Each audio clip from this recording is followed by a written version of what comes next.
Back in February, I came across a reference to a legal case in Virginia involving a person who was neither male nor female. It was absolutely fascinating, but I didn't have the expertise to do the story justice. So I reached out to friend of the show, B.T. Newberg, host of Dead Ideas and the History of Sex, to see if he'd be up for bringing this story to our ears. He said sure, and earlier this week he sent through the episode. What follows is an incredible deep dive into not just the case of Thomasine Hall, but the religious and medical depictions of intersex people throughout history. It's blown me away, and I think you'll find this guest episode fascinating. If you enjoy it, go check out The History of Sex on all good podcasting apps. Hi there. My name is Samuel Hume of the podcast Pax Britannica.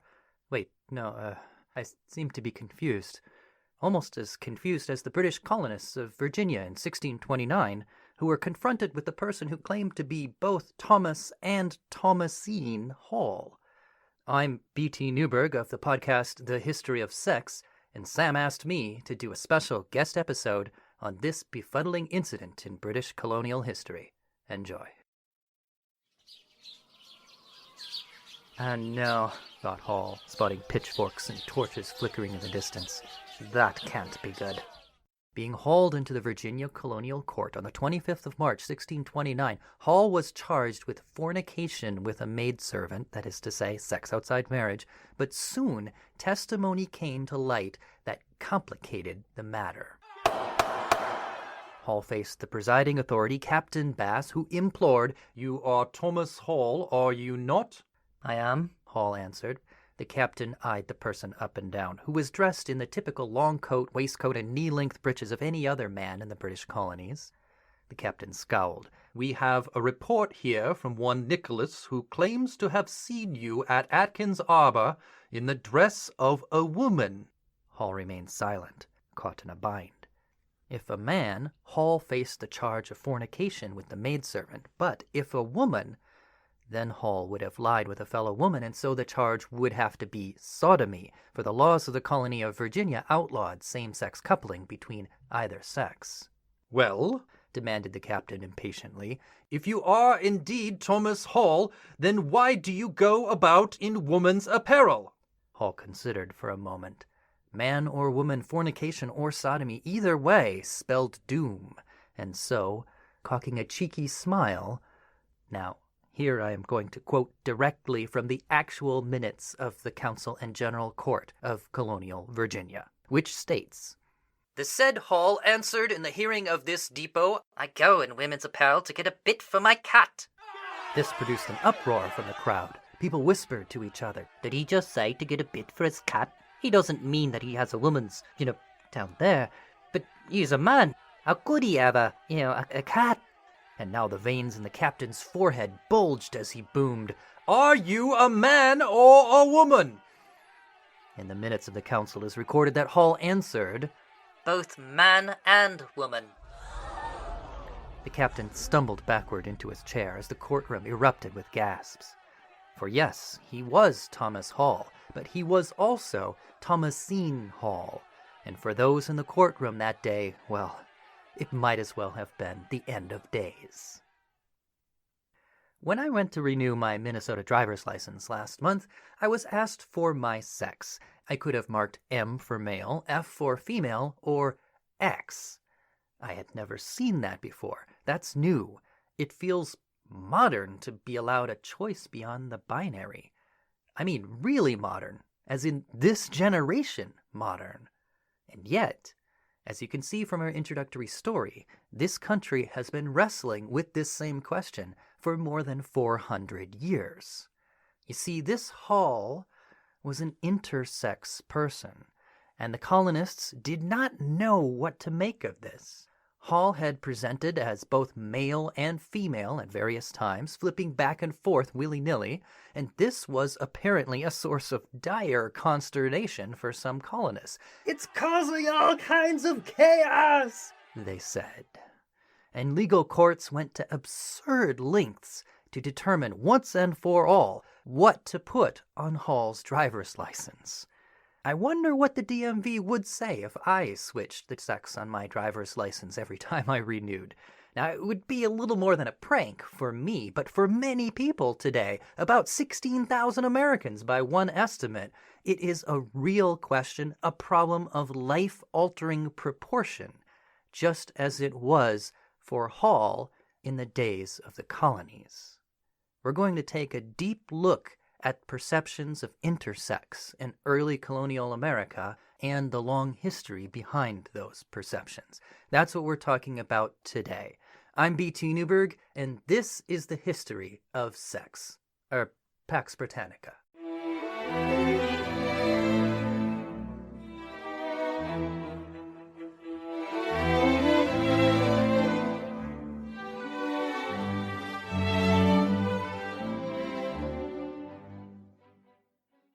The colonists of 1629 Virginia were confused, really confused.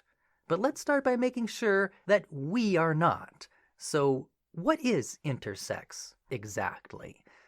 Intersex refers to individuals who have sex characteristics that vary from typical binary notions of male and female. It's typically focused on variation of anatomy, which makes it different from transgender, which is typically more focused on identification varying from the gender assigned at birth, regardless of how anatomy may present.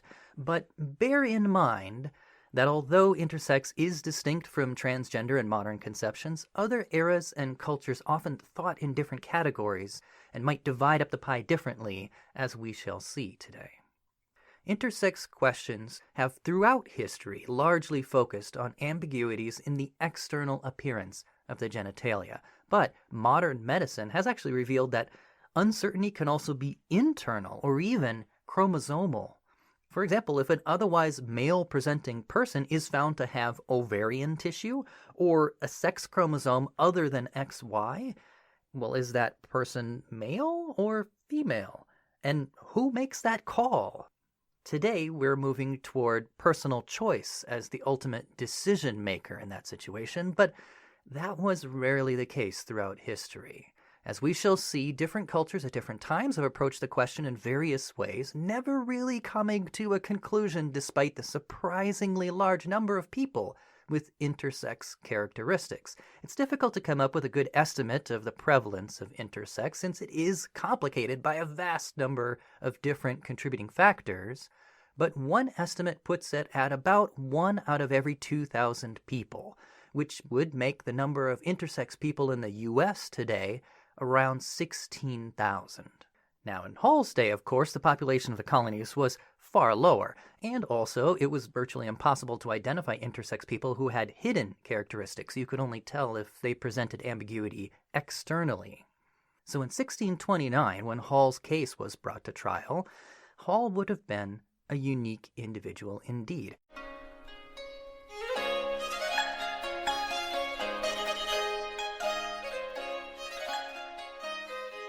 There were only about 500 people in the British colonies at that time, split between Plymouth and Virginia. And even if we still go with the 1 in 2,000 statistic, that means Hall was most likely the only person in the colonies at the time with such characteristics. They would have been unique. And by the way, pronouns for intersex people are today a matter of personal choice, but since we can't ask Hall's perspective, I'm going to use they, them in this episode. Okay, so what was going through the minds of the colonists who were presented with the case of this Thomasine Hall? How could they determine the sex of this person and thus their fate? Because although they might not have had anyone else like them among their number, they did nevertheless have myriad historical influences available to them that they could draw on in deciding Hall's case. Their native neighbors, for one, had long-standing traditions.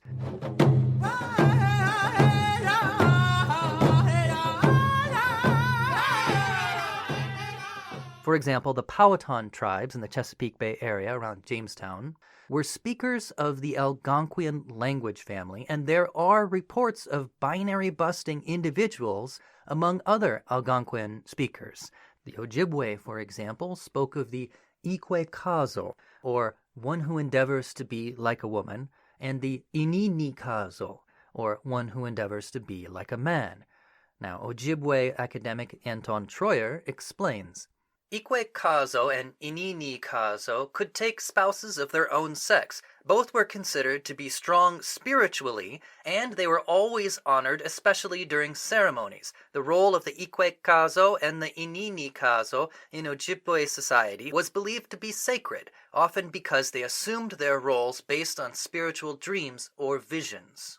So, in other words, they lived and dressed according to a sex dictated by visions. Now, is this a matter of personal choice? Well, in one sense, no. The sacred source of the vision is what chooses, not the individual. But on the other hand, a vision is experienced by the individual alone, who could just as easily conceal it as share it. So I can only conclude that the determination of sex was, in this sense at least, a personal choice. These people were effectively able to choose their own sex. And far from being scorned for it, they were accorded a place of honor in society. French explorers from the late 1600s reported, They are present at the solemn dances in honor of the calumet, he means the peace pipe, and they are summoned to the councils, and nothing can be decided without their advice. Finally, through their profession of leading an extraordinary life, they pass for manitous, that is to say, for spirits or persons of consequence. High honor was accorded to them. Now, whether such individuals included intersex people is not entirely clear. As mentioned earlier, it does become problematic when you try to impose modern categories onto other eras and cultures. And if Hall had taken their case to the Powhatan tribes around Jamestown instead of the colonial courts, most likely, I suspect, the reaction would have been quite different. Drawing on lore from their Ojibwe cousins, or perhaps even on their own local lore, I suspect the Powhatan would not have seen Hall's situation as problematic in the least. On the contrary, it may have even elevated Hall in their eyes. As it happened, however, Hall did not go before the Powhatan, but before the colonial courts, and I could find no evidence whatsoever that they cared one whit for their native neighbors' opinions on this matter. Quite the pity. What they did care about were the centuries upon centuries of European traditions that they brought with them, going all the way back to the ancient world. So then, what if Hall's case had been presented in, say, ancient Greece? How would they have determined Hall's sex? Well, most likely the ancient Greeks would have seen Hall as no more problematic than the Powhatan tribes, but for very different reasons. See, the ancient Greeks conceived of sex as a continuum, with male on one end and female on the other, and a whole wide middle ground in between. It was a highly patriarchal hierarchy, to be sure, with males representing perfection at the top and everyone else kind of sliding down the pole to varying degrees of imperfection. But the point is that you could find yourself anywhere on that pole, and so there was no need to decide male or female for Hall. They were just somewhere in between, and that answer was good enough for the Greeks. It wouldn't have been great for Hall. They would have been seen as less than typical males, that's for sure. But the question of sex determination would not have caused a system-wide meltdown as it did for the Virginia colonists. Far from a meltdown, in fact, a Greek would have looked at Hall and said, "Oh, wow, yeah, I've never seen this before, but I get it. It's just like our myth, the one about Hermaphroditos." And according to this myth, Hermaphroditos, the child of the god Hermes and the goddess Aphrodite, bore the features of both sexes in equal measure with fully functioning equipment from both. And this is, in fact, the derivation of our term hermaphrodite. Now, in modern times, this is no longer the preferred term, basically because the perception of a hermaphrodite having fully functioning equipment of both sexes, as could be found in, say, species like earthworms, but never apparently in Homo sapiens, actually kind of led 19th century authorities to claim intersex people didn't truly exist, to a kind of intersex erasure. So consequently, we no longer use the term hermaphrodite. But the ancient Greeks did, and seeing such individuals on the continuum of sex and reflected in myth to boot, they probably would not have seen Hall as much of a problem. That's not to say Hall's life would have been easy in the ancient world, of course. Far from the place of honor that they might have enjoyed among the Ojibwe, Hall might have been made, I don't know, a spectacle perhaps, a wonder to behold. And this may have been true in ancient Greece, and it was almost certainly true for the Romans, because we have people who said it was. The Roman writer Pliny reports that although his people once saw such individuals as signs from the gods, they were now little more than curiosities. He writes, "Persons are also born of both sexes combined, what we call hermaphrodites, formerly called androgyni and considered as portents, but now as entertainments." In other words, intersex people had become sideshows. And Pliny includes this note among a list of curious births, which also included a mother who gave birth to 30 children, far surpassing the octomom, one who gave birth to an elephant, another to a snake, another to a hippo centaur, and many other such births.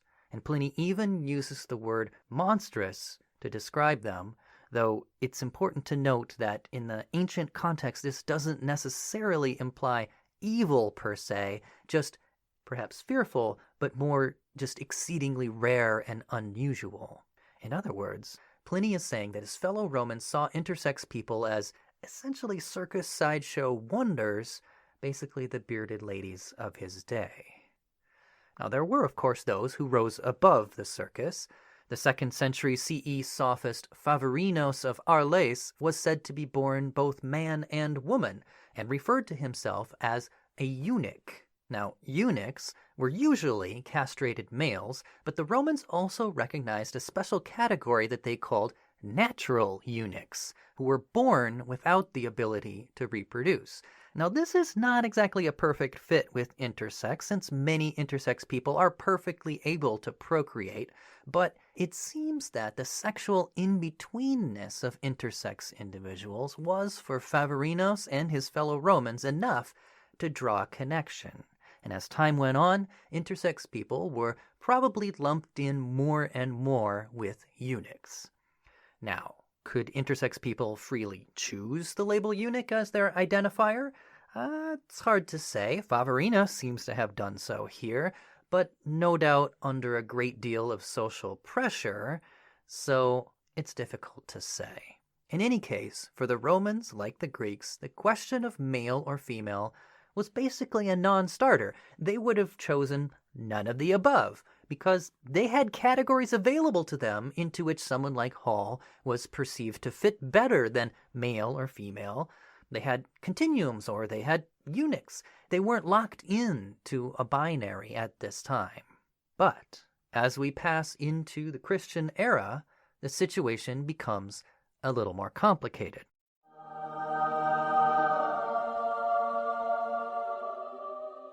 See, the book of Genesis in the Bible appears to portray God creating man and woman, and just these two, with no other possibilities in between. So where does that leave intersex people?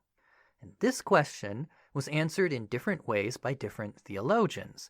Wrestling with this, some early Christian theologians, picking up on even earlier Jewish ideas, argued that Adam was actually originally androgynous, and the split into male and female was actually part of the fall. And along these lines, some actually considered intersex to be a spiritually privileged state. As historian Leah Devon writes, "For church fathers such as Origen of Alexandria, Gregory of Nyssa, and John Damascene, among others, the most elevated state of humanity was the absence of binary sex."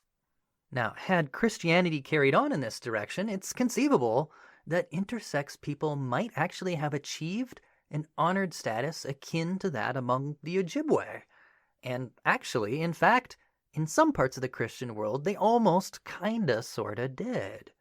In the Eastern Roman Empire, you see, which developed into the Byzantine Empire, eunuchs in the imperial court rose to such extremely high status that by the end, they were being portrayed as akin to almost angels on earth. And if you're interested in this, you can actually check out our Court Eunuch series on my other show, Dead Ideas. But for our purposes here, the point is that intersex people, imperfectly lumped in with eunuchs, may have actually achieved high honor in the East. However, this was not the only view within Christianity. Augustine, for example, took issue with the suggestion that Adam might have been androgynous, and in stark contrast, he affirmed that no, Adam and Eve were made male and female from the very start, and there's nothing fallen about sexual difference per se, only the lust that so often accompanies copulation. And this had great consequences for intersex people in the West. In Augustine's version, they were exiled from Eden more surely even than Adam and Eve, for they were now nowhere in the story at all. And in the end, to the regret of intersex people, it was Augustine's view that prevailed. Now, by the High Middle Ages, the court eunuch was being seen by most Europeans as a bizarre and backwards quirk of the Byzantines, whereas the Western Roman version of Christianity, Augustine's version, achieved ever greater dominance, and with that dominance spread the notion that intersex people had no place in the divine order. That's how it came to be that Europeans, who had once had no problem at all conceiving of intersex people, came first to see them as circus sideshows, and then theological problems, and finally as mind-befuddling paradoxes of logic. To the medieval Christian mind, a male who was also female was as impossible to conceive as up being also down or black being also white. It could not exist within their conceptual categories. The binary had become binding. So now, when presented with ambiguous anatomy, a determination of male or female had to be made. Nothing else was acceptable. And usually it was a matter of deciding which of the two sexes predominated. If a person presented more like a male, then they were male. If they presented more like female, they were female. Done deal, case closed, time for lunch. And rarely in this process was personal choice even a factor. Now later, as the Renaissance saw a revival of earlier ancient traditions, this mindset crystallized even further.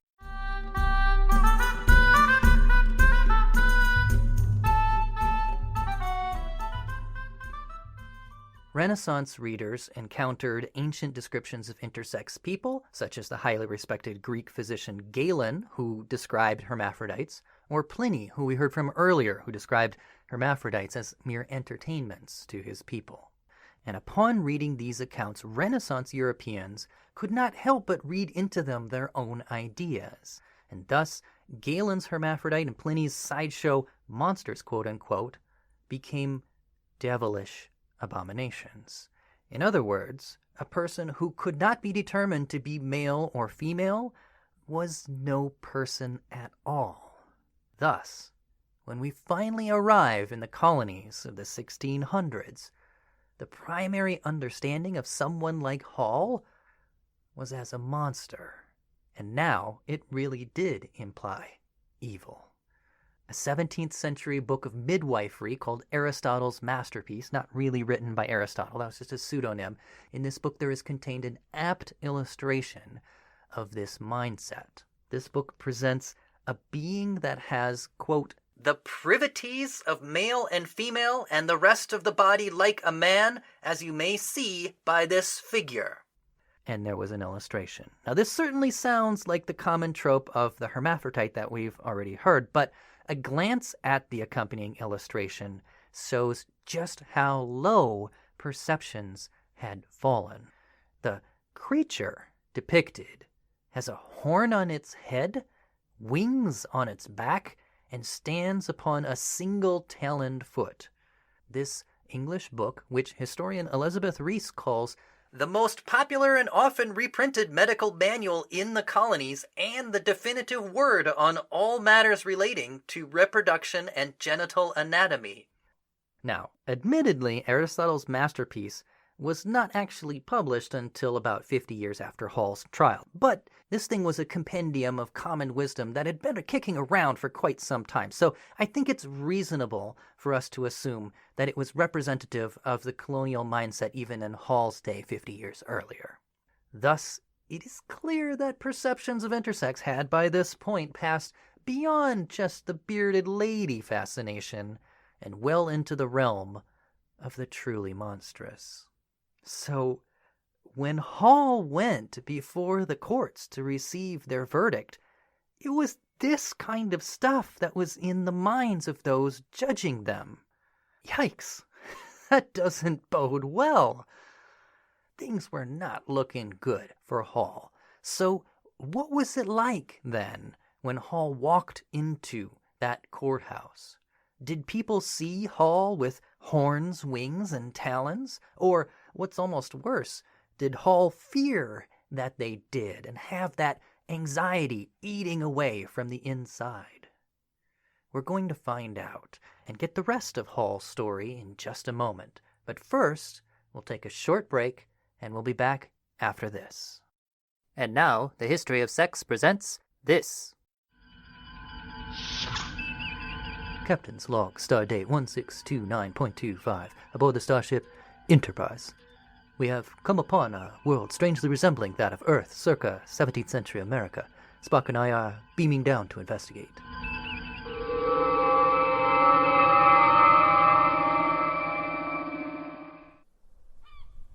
Welcome, travelers, to our colony. Beest thou 0 or 1? I'm sorry, come again? 0 or 1, which dost thou be? I am 0, and look, yonder is my daughter. She is 1. Male and female, Captain. Yes, Spock, I got that. Come, child! Sir, your daughter is beautiful. Ah, but I am not his daughter, am I, father? Oh, of course thou art, dear. No, I am not. I am not just one. I'm confused. Quiet, my child. Binarius will hear thee. Binarius will punish thee. No! Help me, father! No! What happened? Where has she gone? She has been taken. Binarius. She will be determined. Then you must take us to see this Binarius.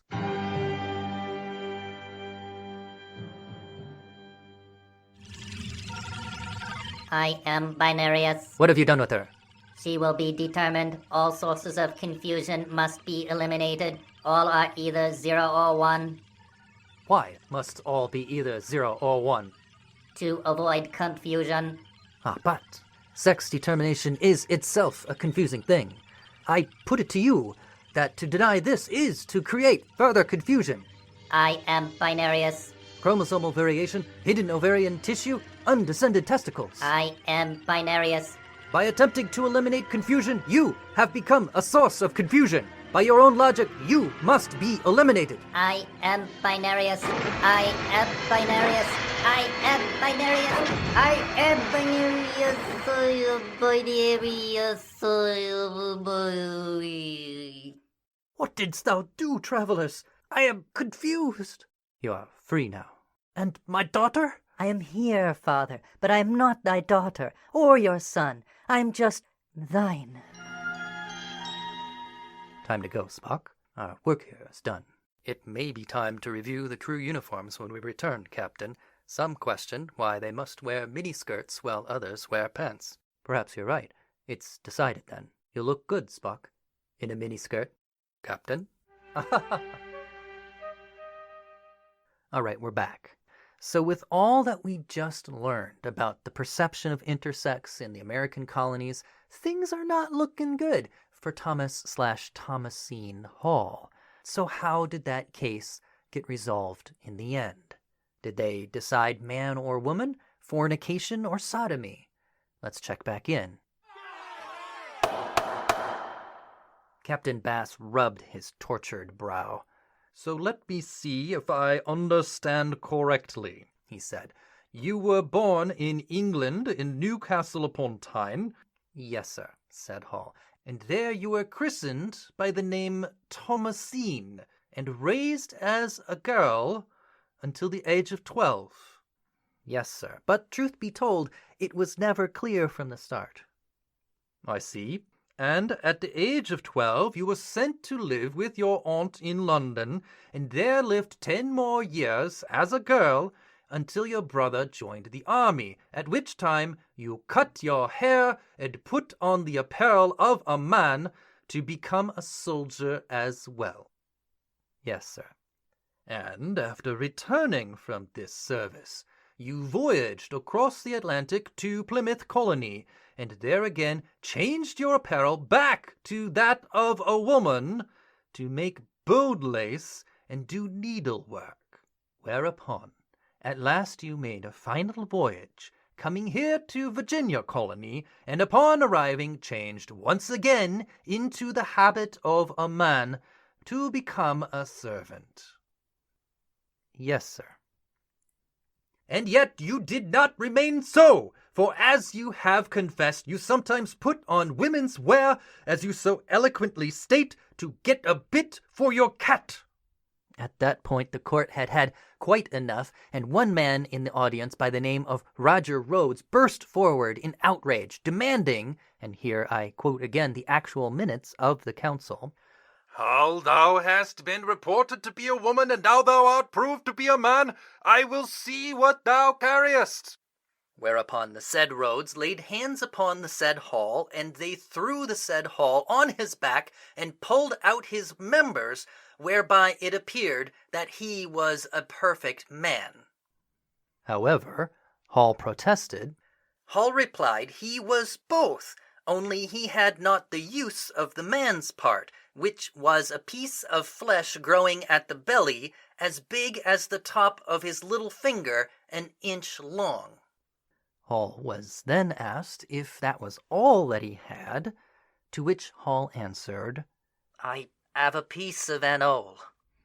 A piece of a hole.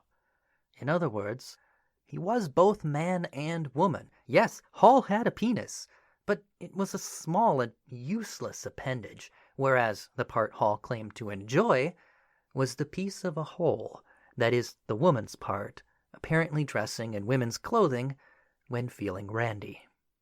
Now, for some reason which I cannot fathom, the minutes do not record any attempt to locate this hole on Hall's body. So was this a reference to his anus, perhaps? Well, if that were true, then the case would have been open and shut, and we wouldn't be talking about this right now. So I don't think that can be. It must have been a woman's hole, and I'm not sure if mention of a vagina was just omitted from the record for modesty's sake, or what. But they must have looked for one, because Hall was inspected several more times after this, with some even going so far as to break into Hall's house to peep while they were asleep, and each time the inspectors made a determination of male, but were apparently so hesitant about the decision that they had to keep checking and rechecking and rechecking. Finally, a verdict had to be pronounced. The court was in a bind. Reese sums up the situation. Had the court been able to decide which of Hall's sexual characteristics were predominant, it might have required him or her to assume and maintain this preferred sex. Such a solution would have been consistent with scripture-based laws as interpreted by Talmudic commentaries and consonant with early modern European customs. However, this was not to be. Instead, the court handed down a surprise verdict. It was thereupon at this court ordered that it shall be published in the plantation where the said Hall liveth, that he is a man and a woman. Wait, what? They decided in favor of Hall? The court officially ruled that Hall was telling the truth. They took them at their word, that they were neither male nor female, but both. I did not see that coming. So what about the charges of fornication and sodomy then? Well, apparently, without a definite determination of male or female, neither charge could be pressed, and so Hall could not be found guilty. Huh. So a happy ending then. Well, actually, not quite. You see, the court did add one further tiny stipulation. It ruled that it should further be published in the plantation, that all the inhabitants there may take notice thereof, and that He shall go clothed in man's apparel, only his head to be attired in a coif and crosscloth, with an apron before him. What? So, in other words, it appears Hall must now, henceforth, mix men's and women's apparel, wearing items of both at the same time. And while this unusual ruling might seem to pay lip service to Hall's wishes, in fact it did anything but. Reese sums it up. This was not a tolerant and understanding ruling permitting Hall to switch between male and female roles as circumstances allowed and opportunities afforded. It prevented any sexual autonomy and ability to blend in with the populace. Hall would have to live the rest of his or her days as a public freak and laughingstock, an ambiguously gendered being at once male and female. So this, apparently, was the court's way of enforcing a sentence anyway. See, they could not convict Hall of either fornication or sodomy, but in order to prevent Hall from seducing, quote-unquote, anyone of either sex ever again, Hall would have to wear the apparel of both sexes. And this was effectively the same as being forced to wear a scarlet letter. It was a sign, visible to all, that Hall was no normal person. The court made Hall into the monster that they had in their minds. Hall would forevermore be the half-human centaur creature of their perceptions.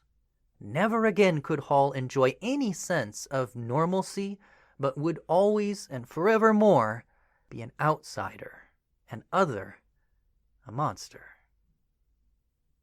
After this, Hall disappears from the historical record, and we have no knowledge of their ultimate fate. What we do know is how the fate of intersex people generally played out through the rest of history up to the present.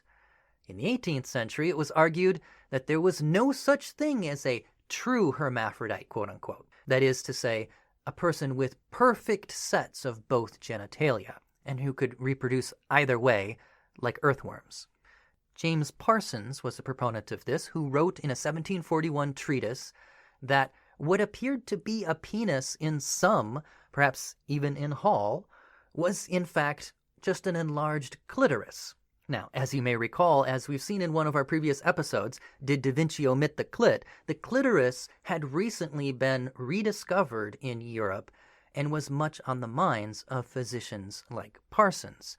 And actually, Parsons at least believed he was trying to help. See, by denying the existence of true hermaphrodites, he thought he was helping intersex people by saving them from the stigma of being called hermaphrodites. And he even actually went so far as to recommend personal choice in deciding the sex of such people. However, this part of his treatise was little heeded, and they only paid attention to the other part. And in the 19th century, this had a great influence. As doctors professionalized and assumed greater authority, they began taking the liberty of assigning sex. If no true hermaphrodites existed, as Parsons claimed, well then someone had to decide, and who was more qualified than a doctor? So they assigned sex, but not necessarily in accordance with the patient's preference. On the contrary, their motive was to support the institution of marriage. So they assigned sex in whatever way produced normative heterosexual unions. So if a person was attracted to women, they would be assigned male and vice versa, even if the person's own preference and previous gender performance said otherwise.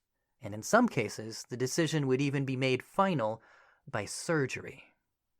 Now, in the 20th century, this continued, but a case came to light of a botched circumcision, where a child born clearly male suffered a little whoopsie-doodle and was thereafter raised female. And this led psychologists of the time to believe that maybe anyone could be raised as either sex, so long as it was assigned before the age of 18. So after that, doctors began skewing female in their assignments for intersex infants. Why? Because it was much easier to surgically make the genitalia female than male, and if anybody could be raised as anything, you might as well make them female. Just raise them as girls and it'll be fine, they told parents. They'll never know. However, they did know. As such children began reaching puberty, a very large proportion of them began to feel that something was very wrong. It seems that sex is far more innate than these 20th century doctors had thought. Today, the generally adopted strategy for intersex children is a wait-and-see policy, basically placing trust that puberty will shed more light on the situation. And then, children may grow up and lean male or lean female, or perhaps even adopt an identity somewhere in between. Now, it's not necessarily the case that a person has full personal choice in all walks of life, for although, as I mentioned at the beginning of this episode, Minnesota now allows people to choose X for sex on their driver's license, that's by no means common. Minnesota is only one of 16 U.S. states that allows such a choice.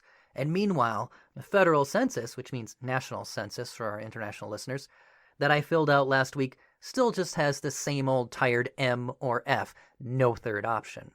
And only about 11 countries in the world today offer some kind of non-binary or third gender category as a voluntary legal option. Have we made progress? Yes. Do we have a long way still to go? Yes, we do.